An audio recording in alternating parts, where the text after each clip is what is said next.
Do you know what the most terrifying sound is for a mother? It's not her child's scream. It's the hissing sound her child makes while trying to breathe. That muffled, wet, desperate wheeze. In the summer of 1735, in the small town of Kingston, a mother heard exactly that sound. She leaned over the cradle. She saw her daughter's face turning blue, little hands clutching the sheets. 3 days later, that sound stopped. But that wasn't the most terrifying part. The most terrifying part was that same sound beginning to come from every house on the street within weeks. 18 months, more than 5,000 children. Some families buried one child. Some buried two, three. Some buried all of them.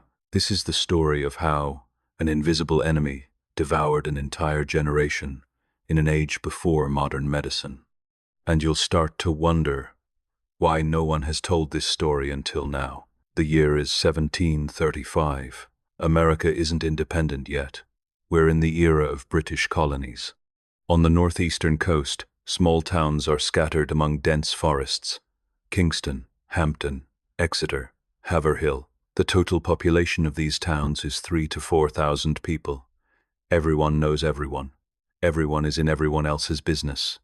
And everyone goes to the same church. Puritan society, strict rules, deep faith, and equally deep fear. Because to them, disease didn't come randomly. Disease was God's wrath. So what did these people know about medicine? Almost nothing.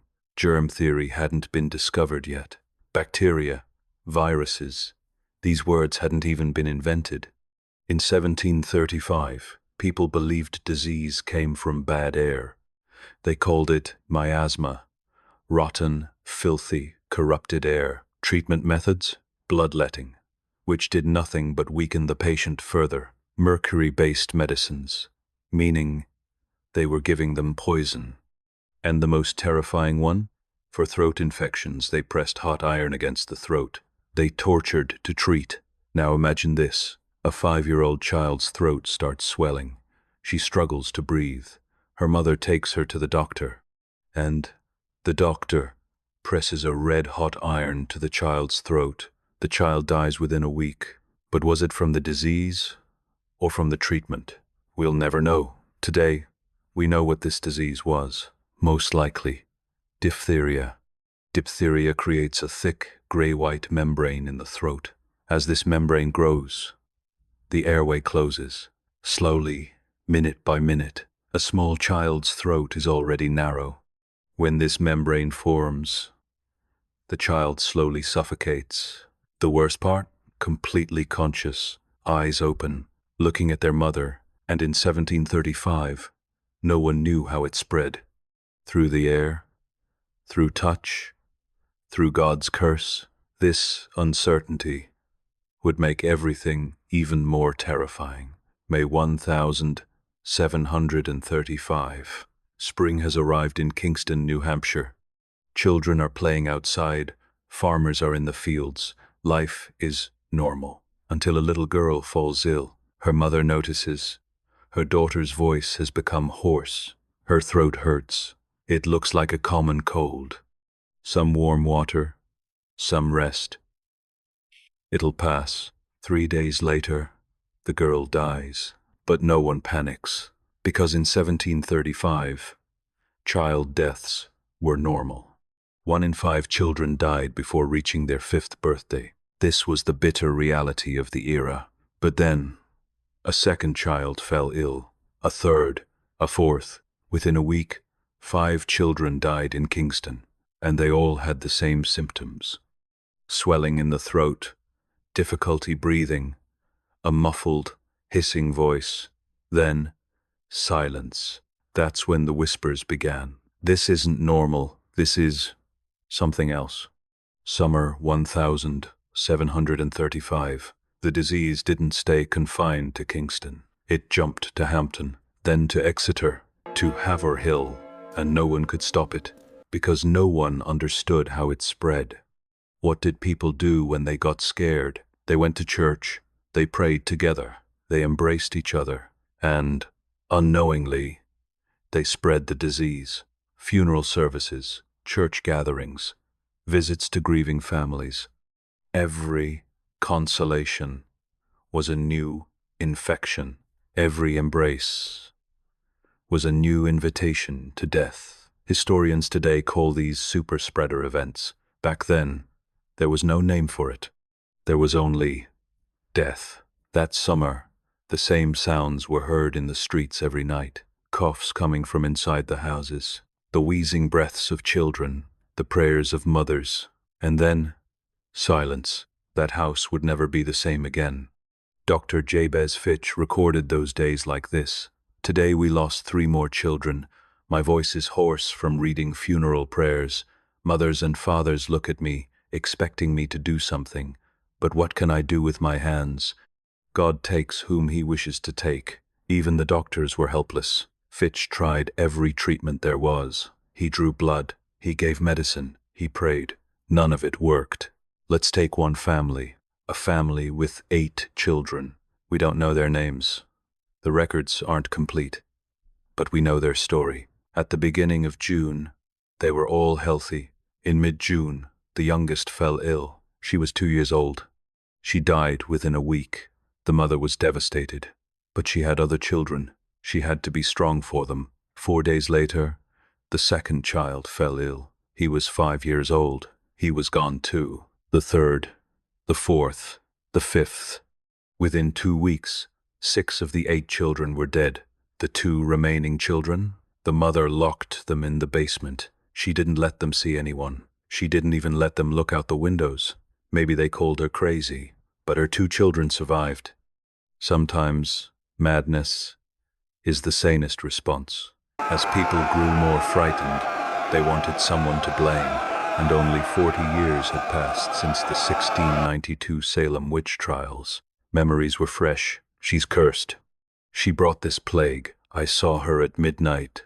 She was muttering something. Fortunately, things ended differently this time. The town's pastor intervened. This is God's test, he said. We are called to support each other, not to devour each other. There was no witch hunt, but the blame didn't stop. Some families were declared cursed. Their doors were marked. No one went near them. Was it disease or starvation that killed them? We'll never know that either. So what did the doctors try? Everything. They tried to tear out the membrane in the throat. They tried to rip it out by hand. When they tore out the membrane, bleeding started. Most children died after the treatment, not from infection, from blood loss. Then they tried the sweating method. They wrapped children in thick blankets and placed them in front of the fire. The logic was, sweat the disease out. The result? Children became dehydrated. Their hearts stopped. And the most horrifying method? Pressing hot iron to the throat, burning the membrane away. Neighbors who heard the child's screams would shut their doors, because that scream could soon come from their own homes. November 1735. The epidemic had reached its peak, and winter made everything worse. When the cold came, people stayed indoors. Houses were small.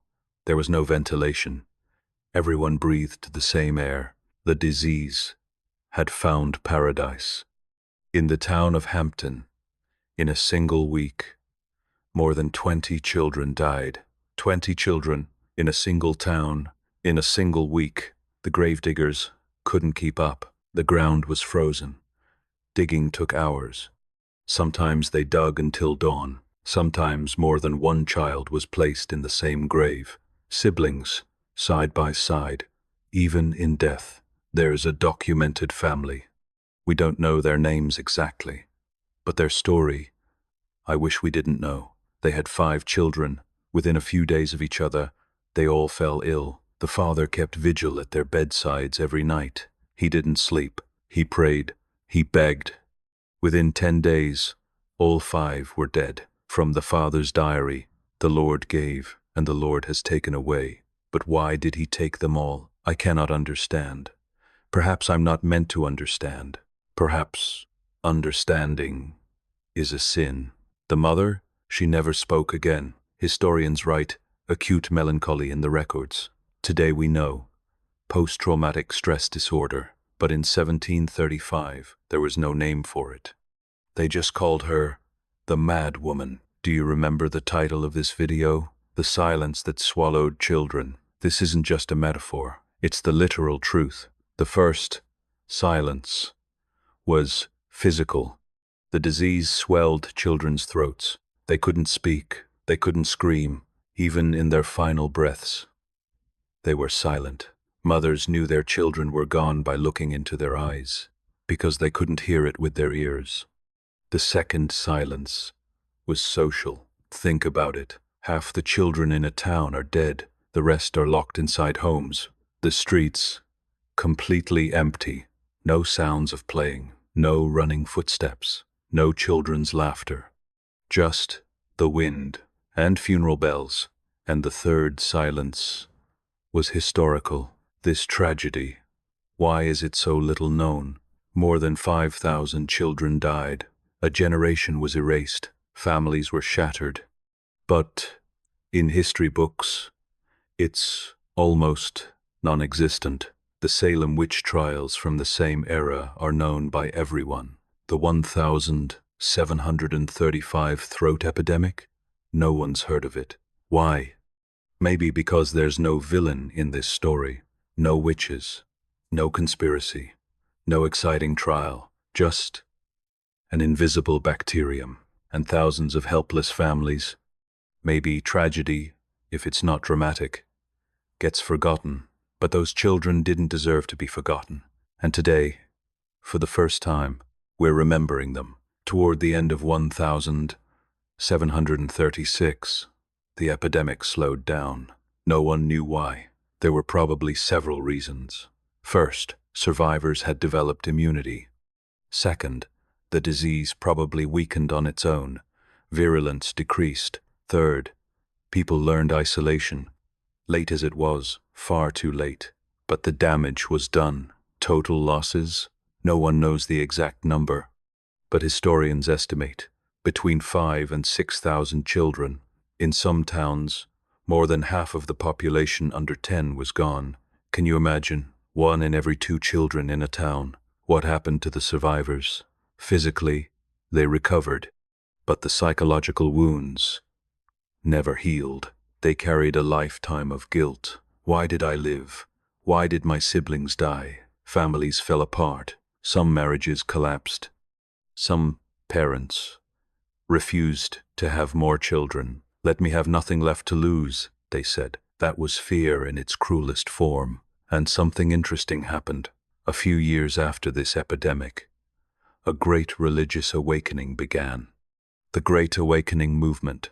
In the late 1730s and 1740s, religious fervor exploded across America. People prayed in the streets. They fainted at meetings. They confessed their sins, screaming.